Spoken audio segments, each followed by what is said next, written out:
Okay, class 8, chapter 6. Next topic is type of consumptions. Consumptions कितने type के होते हैं? So there are two types of consumptions. First is rapid consumption and spontaneous consumption. Rapid मतलब ऐसे consumptions जो बहुत ही जल्दी आग पकड़ लेते हैं या बहुत ही जल्दी जल जाते हैं, जिससे हीट और लाइट प्रोड्यूस करते हैं, that are called rapid consumptions.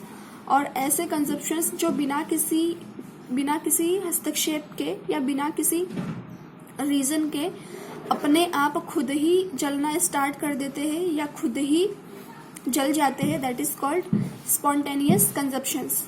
Rapid consumptions का एग्जाम्पल है phosphorus which burn in air at room temperature. Phosphorus एक ऐसा कंजप्शन है जो रूम टेम्परेचर पर भी जल उठता है. ठीक है. स्पॉन्टेनियस कंजप्शंस मतलब बहुत बार देखा है हमने कि जो कॉल माइंस होती है जहाँ कोयला निकाला जाता है ज़मीन में से, उन कॉल माइंस में कॉल डस्ट होता है. ये कॉल डस्ट धूप से या धूप की गर्मी से आग पकड़ लेता है, जिसके कारण कॉल माइंस में बहुत बार विनाशकारी आग लग चुकी है. ओके. इसके साथ ही साथ जो फॉरेस्ट होते हैं, जंगल होते हैं, वहाँ पर भी बिना किसी के हस्तक्षेप किए वहाँ भी गर्मी की वजह से या सनलाइट की हीट की वजह से बहुत बार आग लग चुकी होती है. तो ये स्पॉन्टेनियस कंजप्शंस में काउंट होते हैं. पर मैक्सिमम जंगलों में आग ह्यूमन बींग्स के कारण लगता है. वो इसीलिए क्योंकि जब भी हम बहुत से लोग जब पिकनिक मनाने जाते हैं या कोई आउटिंग पर जाते हैं तो वहाँ स्टे करने के लिए आग जलाते हैं. अगर हम पिकनिक पर जा रहे हैं तो वहाँ स्टेइंग के बाद जब हम वो जगह छोड़ते हैं तो उससे पहले हमें उस जलाई हुई आग को बुझाना ज़रूरी होता है, क्योंकि हमारे जाने के बाद वो आग हवा के थ्रू और फैल सकती है. Okay. We generally have fireworks on festival days. जब भी कोई फेस्टिवल होता है तो हम क्या करते हैं? पटाखे जलाते हैं. A cracker is ignited and a sudden reaction takes place with the evolution of heat. जब भी हम ये पटाखे जलाते हैं तो इन पटाखों में इंटरनल केमिकल रिएक्शन होता है, जिसके कारण तुरंत ही ये फट उठते हैं और उससे हीट, लाइट और साउंड क्रिएट होता है. जब भी पटाखे चलते हैं तो उससे आवाज़ भी आती है, रोशनी भी होती है और जो हीट होती है वो भी उससे प्रोड्यूस होती है. तो इस तरीके का जो लार्ज अमाउंट होता है जो कि गैस फॉर्म्ड में ब्लास्ट होता है, ये जो रिएक्शन होती है इस रिएक्शन को एक्सप्लोजन कहते हैं. मतलब इसका हिंदी मीनिंग है विस्फोट, एक्सप्लोजन. ठीक है. तो ये होता है एक्सप्लोजन. इसका बेस्ट एग्जांपल है फायर क्रैकर्स. नेक्स्ट टॉपिक है फ्लेम. 6.4 फ्लेम. अब फ्लेम क्या होता है? तो फ्लेम मतलब होता है ज्योति. फॉर एग्जांपल अगर हम कैंडल जला रहे हैं तो कैंडल का ये जो टॉप पार्ट होता है, कैंडल का ये जो जलता हुआ पार्ट हमें दिखता है, उसे हम फ्लेम कहते हैं. कैंडल का ही नहीं, वो सारी चीज़ें जिसे हम जलाते हैं और जलाने पर उसका जो टॉप पार्ट होता है उसे फ्लेम कहते हैं. यहाँ दो अलग अलग फ्लेम्स हैं. एक है किचन स्टोव की और एक है कैंडल का.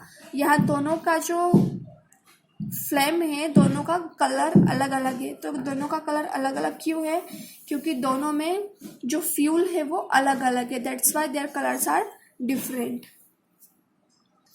Okay. Next topic is structure of a flame. Flame का स्ट्रक्चर क्या होता है, कैसे बनता है? तो फ्लेम कहाँ बनता है? कोई भी सब्सटेंस जो वेपराइज हो सकता है जलते हुए, यानी कोई भी सब्सटेंस को अगर हमने जलाया और जलने के बाद अगर वो भाप छोड़ता है तो वो सब्सटेंस ही फ्लेम प्रोड्यूस कर सकता है.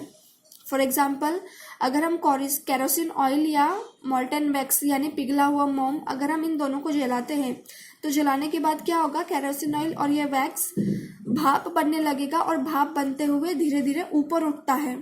ठीक है. जैसे जैसे ये भाप बनकर ऊपर उठते हैं वैसे वैसे ही इनकी जो फ्लेम है ये भी ऊपर उठती जाती है. और यही रीज़न है इनके जलने का. ये किसके साथ होता है? केरोसिन ऑयल और वैक्स के साथ, यानी मोम के साथ होता है. पर ऐसा चारकोल या कोल के साथ नहीं होता. Charcoal on the other hand does not vaporized. Charcoal यानी लकड़ी को जलाने के बाद जो कोयला मिलता है वो कोयला. चारकोल के साथ ऐसा नहीं होता है. ये फ्लेम प्रोड्यूस नहीं करते हैं. ठीक है, अब हम देखेंगे कि अगर कैंडल को ग्लास, अगर जलती हुई कैंडल के ऊपर ग्लास रख देते हैं तो क्या होगा, क्या ये कोई फ्लेम प्रोड्यूस करेगा या कोई और सब्सटेंस प्रोड्यूस करेगा। Let's see, you can see in this figure, यहाँ एक कैंडल है जिस पर एक ग्लास प्लेट रख दिया है। ठीक है, ये जो कैंडल है, ये जलती हुई कैंडल है। इस कैंडल की ये जो ल्यूमिनस जोन है, यानी जलता हुआ जो पार्ट है, उस जलते हुए पार्ट के ऊपर हमें ग्लास का प्लेट रखना है। ये जो जल रही है वहाँ नहीं रखना, ये जो फ्लेम है इसके ऊपर रखना है। जब हम इस जलती हुई फ्लेम के ऊपर ग्लास प्लेट रखेंगे तो कुछ वक्त बाद क्या होगा, उस पर एक काला निशान बन जाएगा। ठीक है, अब ये काला निशान क्यों बना या इस काले निशान के बनने के पीछे रीज़न क्या है, तो हम देखते हैं कि यहाँ एक गोल गोल रिंग टाइप से एक ब्लैकिश जमा हो जाती है इस ग्लास प्लेट पर। तो ये इंडिकेट करता है कि यहाँ अनबर्न्ड कार्बन पार्टिकल्स जमा हो गए हैं, यानी ये जो काला पार्ट है ये क्या है, बिना जले हुए जो कार्बन पार्टिकल्स होते हैं इस फ्लेम में, वो बिना जले हुए कार्बन पार्टिकल्स क्या होते हैं, यहाँ जमा हो गए हैं। इसी वजह से यहाँ जो है ब्लैक ब्लैक निशान बन गया है। तो इससे ये प्रूफ होता है कि ये जो ल्यूमिनस जोन है, इस ल्यूमिनस जोन में क्या होते हैं, अनबर्न्ड यानी बिना जले हुए कार्बन पार्टिकल्स प्रेजेंट होते हैं। Okay, hold a thin long copper wire just inside the flame for about 30 seconds।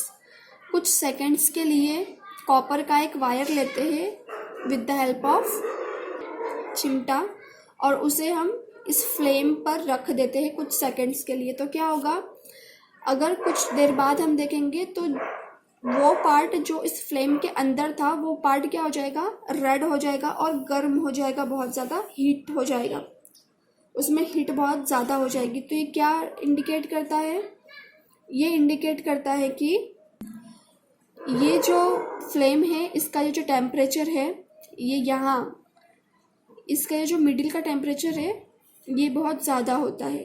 ये एक्टिविटी ये रिप्रेजेंट कर रहा है।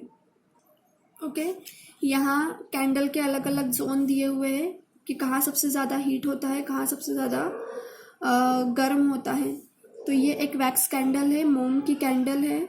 इसका ये जो वाला जो पार्ट होता है that is innermost zone of unburned wax.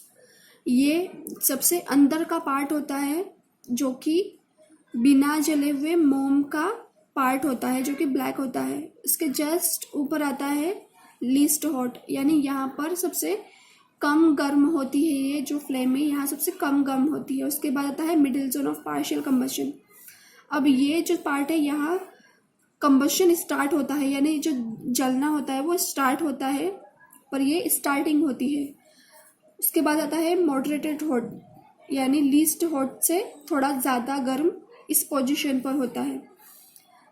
सबसे ऊपर जो होता है वो होता है हॉटेस्ट पार्ट, और इस हॉटेस्ट पार्ट, ये जो हॉटेस्ट पार्ट होता है ये इंटरनल होता है, अंदर की तरफ होता है। और ये जो आउटर साइड होता है, इस आउटर साइड पर कंप्लीट कंजप्शन होता है, यानी यहाँ इसका पूरी तरह से जलना हो गया या पूरी तरह से इसका दहन हो गया। अब इसके ऊपर इसकी ज्वाला और नहीं उठेगी। तो ये आपको याद रखना है, कैंडल फ्लेम का जो पिक्चर है ये आपको याद रखना है, और उसकी ये जो पोजीशन है वो भी याद रखना है।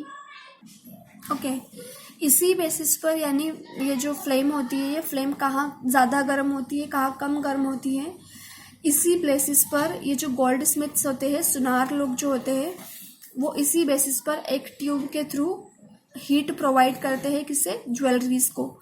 ज्वेलरीज यानी गोल्ड या फिर सिल्वर को जब उन्हें पिघलाना होता है तो वो इसी फ्लेम का यूज़ करके उन्हें पिघलाकर किसी और शेप में कन्वर्ट कर देते हैं।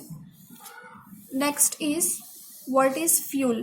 फ्यूल क्या होता है, तो फ्यूल क्या होता है, तो फ्यूल हमें पता है कि फ्यूल वो होता है जिसे जलाया जा सकता है, या तो डोमेस्टिक यूजेस में इसका यूज़ होता हो या फिर इंडस्ट्रियल पर्पस के लिए। डोमेस्टिक मतलब घर में, या घरेलू कामों के लिए। तो ऐसी सब्सटेंस या ऐसा सोर्स जो हीट और एनर्जी प्रोड्यूस करता है वो फ्यूल होता है। हीट यानी गर्मी और एनर्जी यानी ऊर्जा। अब इसके एग्जाम्पल क्या है, तो सबसे ज़्यादा फ्यूल क्या यूज़ होता है, तो वुड यूज़ होता है, चारकोल यूज़ होता है, पेट्रोल, केरोसिन, ये सारे जो सब्सटेंस है ये फ्यूल में काउंट होते हैं। गुड फ्यूल क्या होता है, good fuel is one which readily available, एक ऐसा फ्यूल जो बहुत आसानी से मिल जाए और सस्ता हो और बहुत ही आसानी से जल जाए, वो एक गुड फ्यूल में काउंट होगा। ओके, ये जो फ्यूल्स होते हैं it is produced a large amount of heat, it does not leave behind any undesirable substance.